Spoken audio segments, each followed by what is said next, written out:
Good afternoon, everyone. It's time for Connecting with Kim. Whether you've lived in this community for years or just moved in last month, Connecting with Kim will bring you resources and information to help you live your best life here in Sun City Center. Here's your host, Kim Droege, with this week's Connecting with Kim. Good afternoon, everyone, and welcome to another edition of Connecting with Kim. We're glad that you joined us today.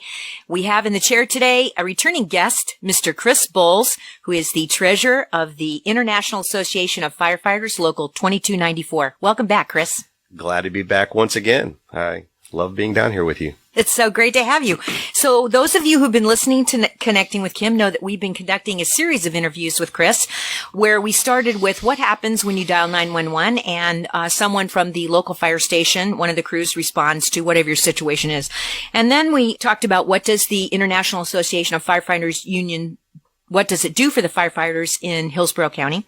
And this time we are going to talk about the Political Action Committee for the Firefighters Union. So, Chris, that's our subject for today. And I don't know if you want to share any little background information about yourself, because we don't know when people have tuned in or when they haven't. So, it might be a good idea to take a few minutes. Sure. My name's Chris Boles. I'm a captain with Hillsborough County Fire Rescue.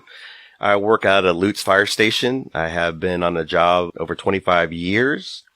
I have been an active member of our local and principal officer since 1998. I have also been an active member and principal officer of our firefighter charity. Folded into that comes with the PAC. I am a father of 3 and husband of 1, which you have to be. Lovely wife. But other than that, you know, I'm pretty active in the community and do a lot of things and try to maintain a good life. Well, that's admirable, and that's a great goal. Yep. When Chris and I started these series of interviews, and I first met Chris, I thought, you know what? This guy, he wears so many hats. In fact, he wears the treasurer hat in each of these organizations that we've talked about. And I thought, you know, this is be a good thing to share with our listening audience, because they may not know or appreciate any of this. So today we're going to talk about the Political Action Committee. Now, political action committees can have a positive connotation or a negative connotation, depending on which side of the fence you're on. But let's talk about how the PAC got organized, what it does, you know, just let's take it from there. And as I think of things, I'll ask you. Sure. The PAC, the Hillsborough Fire Action Committee, kind of sprung into life in the mid to late 90s. I mean, it's kind of had some variations because of the laws of the state of Florida have changed over the years. It was a CCE, Committee of Continuing Existence. And so over time, those have changed. So we're just a PC, a political committee right now. And we have really focused our efforts on public safety issues. So when we look to endorse candidates, or if we're looking to endorse particular issues, it focuses more or less solely on, you know, public safety and firefighting. Because as I had the pleasure of attending your open house recently, last December, and you made an excellent presentation of which I took a copy. And as you said in that presentation, public safety should be a non-political issue, a non-partisan issue.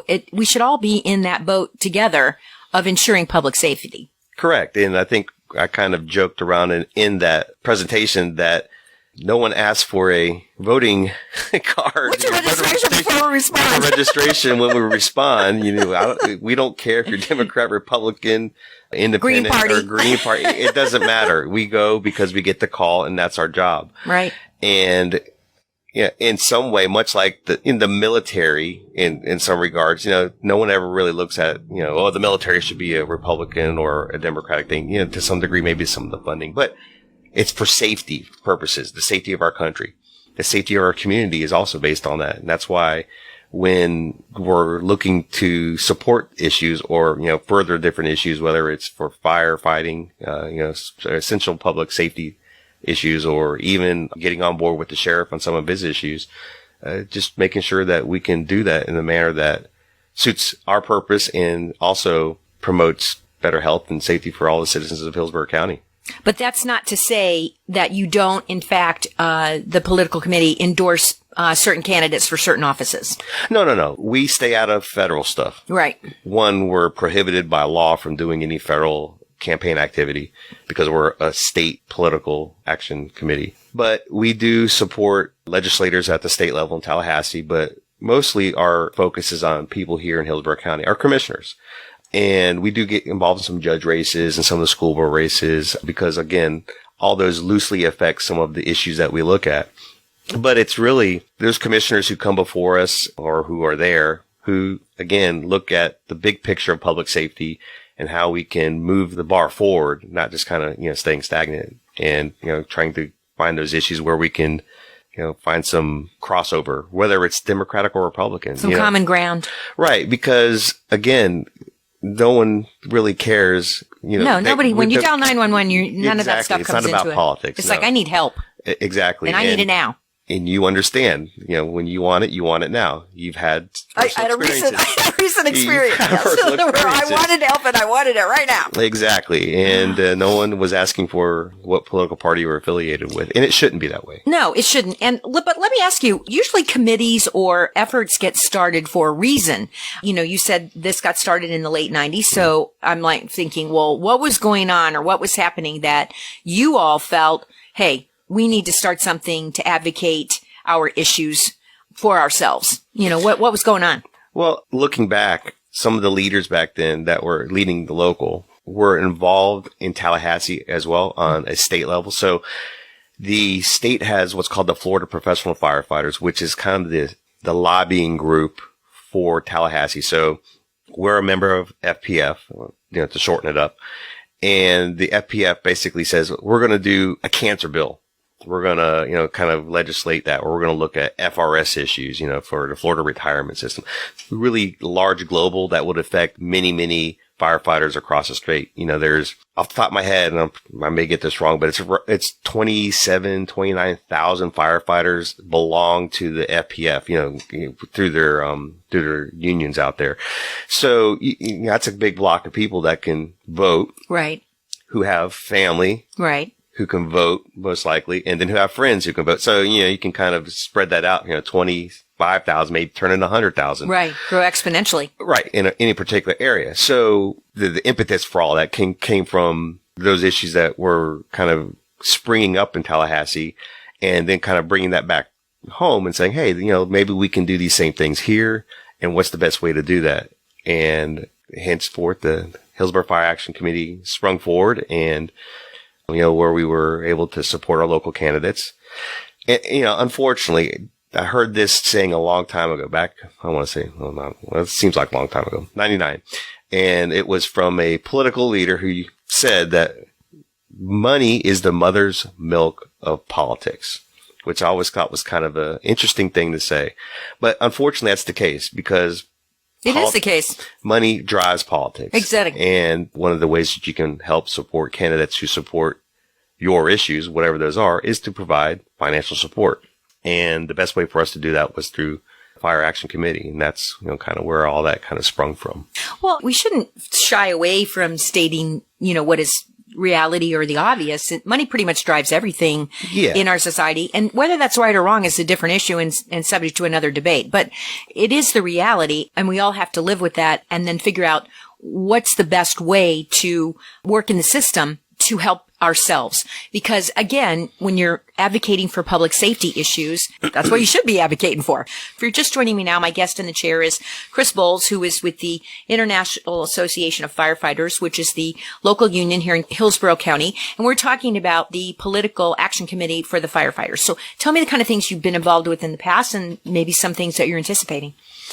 So as we mentioned earlier, we get involved with certainly local races for BOCC candidates. And again, those who kind of support our issues, whether it's firefighter safety, new equipment, or the latest equipment, trying to keep us training, those kind of things. More ambulances. Yes. Well, those would go more globally. Yeah, I'm looking, internally, selfishly as the firefighters, looking internally, how they're going to treat, and again, fair benefits, wages, those kind of things that go along with that. Certainly with the market-driven standards there. But then, as you're saying, globally, when you start looking at what can we do for our community and how we can be involved with that, and not to beat the dead horse, because I've probably mentioned it every single time we've talked, was our master plan. So early on, we had some discussions, and I mean early on in the early 2000s with our administration at the time as to what we could do to keep up with growth. We could see what was going to happen in the future. And certainly anyone who lives in the Sun City area knows, or the Riverview area, or Waimama, knows that the growth is just exponential here.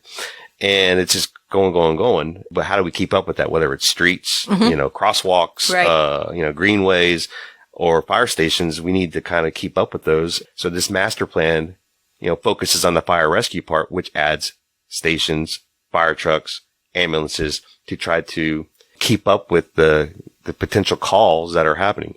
We finished our year and we were at 134,000 calls, which was 16,000 more than we ran last year. So unbelievable amount of calls.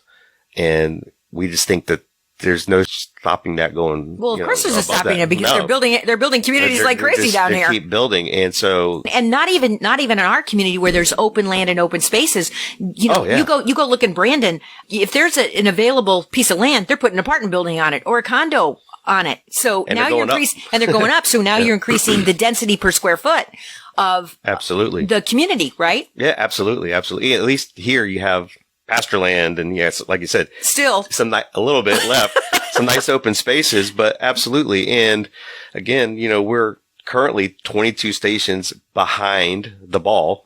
I remembered that from your presentation, right. And I wanted to be sure to bring that up because I want people to understand 22 stations behind the master plan. That's correct. Means you're in a deficit of fire stations. Right. Exactly. And you don't have enough fire stations. That's correct. For the population.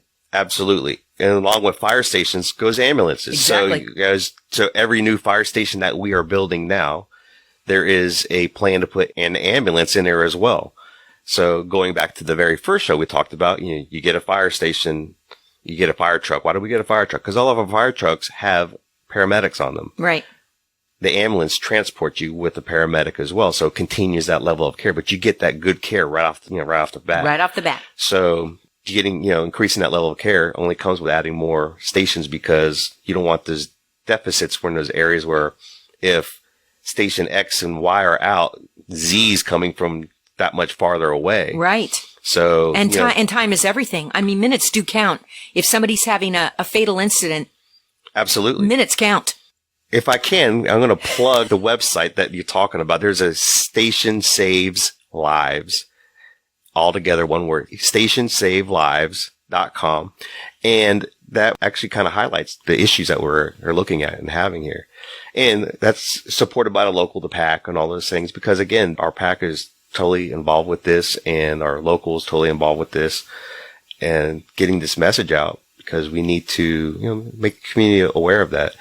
One of the things that we're also going to be focusing on is kind of looking at those areas now where stations are supposed to be built or projected to be built and kind of focusing on maybe the community right there with mailers and some, informational stuff, reaching out to the HOAs saying, hey, maybe we can come out and do a safety program for you and fold this in. So maybe we spend 30 minutes on a first responder CPR or something like that, which could obviously help prolong someone's life.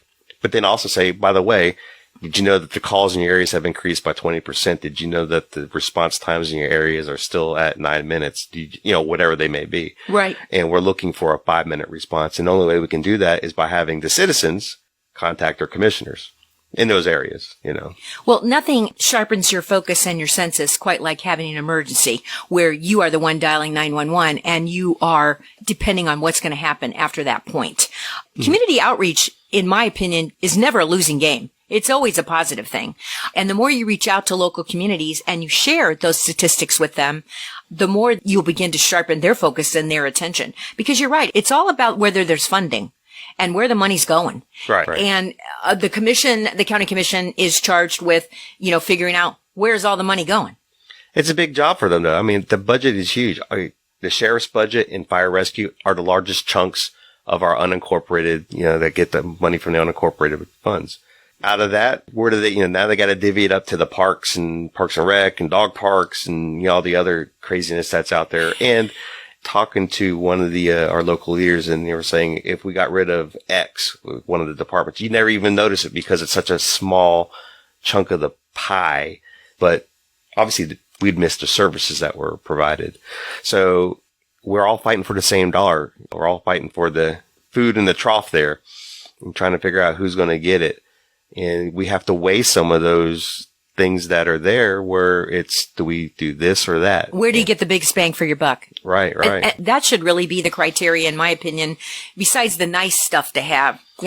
That should always be the criteria that's used to judge anything, is how much bang for the buck are we getting if we spend the money there. So I wanted to ask you, are you having any trouble recruiting folks for the firefighters?